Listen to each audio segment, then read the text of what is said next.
It's a movie with so many morals, but the most important being, if you did nothing wrong and you're in trouble, do not ask for help and do not tell any of your friends. We saw The Boy Next Door, so you know what that means.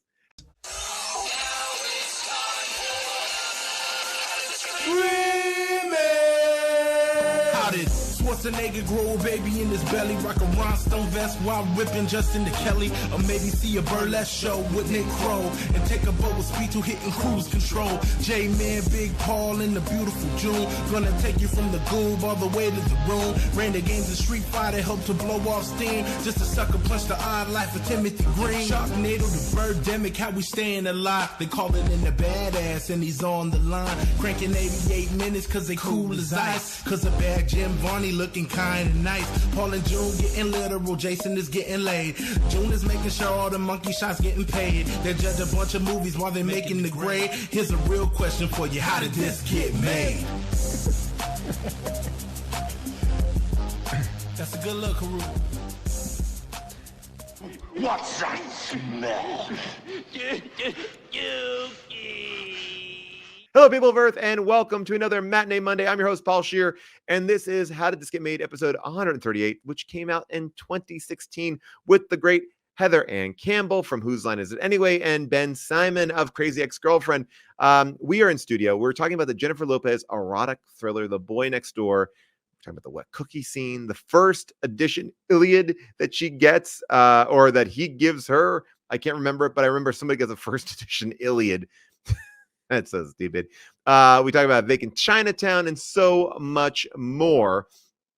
Plus, we hear a couple of great second opinions. I mean, this movie is, it's a hit. And Heather made a great connection between 50 Shades of Grey and this film, where their hardware stores are involved. And the writer, and the interesting thing about this film is it comes from a writer who has a JD in Northwestern University School of Law, an MFA in screenwriting from UCLA, and was an assistant U.S. attorney in downtown LA for nearly a decade.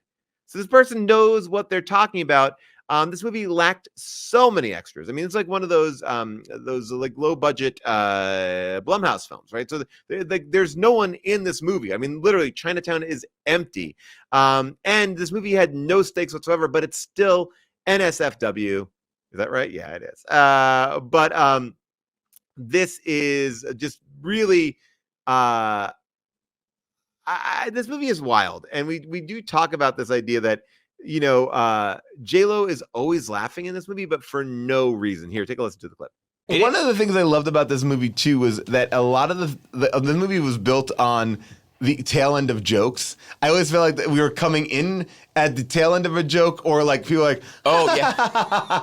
All right. Yeah. I wrote down that her fake laugh is so insane throughout. Like I feel like she decided like my character is light and bubbly, so she laughs at stuff. Like she's laughing constantly for no reason. Well, you hear these things like, and then I got closer and the window went down, the dead dog's still in the car. And we're like, yeah, that's like how you begin a bad sketch, like a date and people are laughing and telling the end tail of a joke. Yeah, there were some weird jokes. A lot of just walking and like, didn't you wish you were with us for this moment? I enjoyed the buns. I don't know to speak for all gay men, but I feel like I'm more attracted personally to like the chest and the abs. And buns, I guess there's lots of gay men that probably like buns because that's where they have sex, right? But for women, it seems interesting. I don't know if women are as attracted to buns, but you have talked about this with June. And all that. I think it's becoming. June on record doesn't like buns. No, she's against buns, but I feel like it's a personal choice, and I feel like it's interesting to see where people come from on the buns. I wish that maybe he had also turned around and then like you saw a reaction shot like he has a giant dick. Yeah, like, sure. Well, like, he did turn into the window, and it's like it felt like it was close. Like they could have gotten his dick in this movie. Maybe they did, and they had to cut it for rating. Yeah. I would not have been surprised, if we had seen his dick. And if it was just hard, if it was just all hard, a rock hard just dick. turn around from the mirror. That would have been amazing. How shocking would that have been in a movie? He just points at whoa! it and then points out the window at her. That would have been amazing. Like Babe Ruth. And then like her tongue drops out and her eyes bug out. And you just hear like as if her water broke. You just hear like a a splash. Oh, that would be so upsetting. And then Kristen Chenoweth walks in and it's like, did your Slips in the water- Yeah, puddle. she falls down. And then it's just a very slapstick sex scene. Kristen Chenoweth and her Susie Orman haircut that she Yep. has. Kristen Chenoweth has made a good career of being people's best friends in a lot of movies and always giving bad advice. And I feel like there's a part of me always, and I think when we all do stuff, we all act in things, when you look at certain things like, oh, someone's going to have to say this to my face. And I feel like she must have had a gulp moment when he gets abrasive with her and he calls her a dried up, dirty fucking cunt. He was throughout the movie added fuckings he says at the end. Oh, I wrote it down because it was so die you piece of fucking shit. It's amazing. Like he adds fucking when it does And it. it sounds more like intense with the fucking. It does. It's too scary. Those were his acting choices to like take it to the next level. Yeah. He's like, I took a one-on-one class. I'm gonna improvise. I'm gonna add some stakes. For the simple action, the singular action that the boy next door takes to beat up Kevin, the J-Lo's son's bully. Yes. So J-Lo's son is also being bullied by like some skateboard thugs. Deservedly so. Right? Yes. So the kids are making fun of Kevin. They're taunting him. They call him Whiz because he pissed his pants and blah, blah, blah. And I just want to bring up one thing too. And when one point they go, hey man, I saw your movie on TMT or TMC. He goes, The Wiz.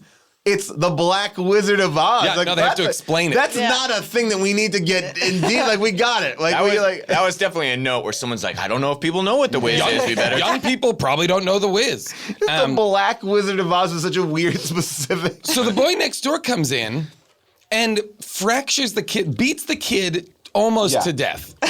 And the only person to take any disciplinary action over him is Chenoweth, a vice principal. Like, the police are not called? No. He put this kid, Noah, the boy next door, would be put into jail so quickly for assault. 100%. It is crazy that the police don't show up. There is they are bad administrators. It's a bad school. And he doubles down on her. She's like, hey, you shouldn't have done that. And he's like, fuck you! Yeah. That's the scene where he calls her a dried up, withered old cunt. How did he get keys to the school? Like, because that's another thing. He's the boy next door. He can do anything. He's Googling breaks online. He can figure out anything. Hacking computers. He can do anything. And look, he's clearly got some amazing technology from those little spy cams to get amazing high-res sex images. Like, that was so much forethought goes into, I'm going to put cameras in my alarm clock in case I fuck the woman next door. Just in case. And I need to get her into the living room because that's really the only, I need to fuck her on the couch because that's the only way this will work. And I'm only doing that so I can blackmail her or I guess maybe jerk off to like, it. terrifying basement. And that was weird too. Because the uncle came back, I think. But wait, he has to sleep in the basement when his uncle's back? I don't know. No, that was his like sex dungeon. Oh, so he just like jerks it there. He just jerks off in that room. That's just his jerk off room because he fucks hardware girl. Oh yeah, and it was it was also a real bummer. I was like, oh, the poor hardware girl, because she's the person who is arguably the most naked in the movie. Yes. Oh yeah. You see her whole naked body. Yeah. You know, just like totally. And I was like, whoa, this is presumably a 16 or 17-year-old girl in the logic of the movie. Yeah, it makes me This like, is very strange. Also, we're not seeing J-Lo. We're seeing his buns and chest, but like, this girl is straight up nude. If there's one thing I know about the awkward sexual situations you find yourself in high school, it's that before you give a blowjob, Wait, are you in high school, Heather? strip completely naked across the room and walk slowly up to your partner. It was very Eyes Wide Shut kind of thing. It wasn't a normal sex scene. And it's also like, what was the deal they made? Hey, why don't you date my nerdy little friend and you can blow me? Yeah. like cool, man. You can listen to Boy Next Door right now for free wherever you get your podcasts. And just wanted to go back in the vault for you right there. If you've not pre-ordered my book, you can do so right now. If you pre-order my book, I will sign a special postcard for you and you get access to an exclusive part of my website. The book is also now available in Canada and the UK, so you can go get it wherever, whenever. Can't wait to see you next week for another Matinee Monday. Bye for now.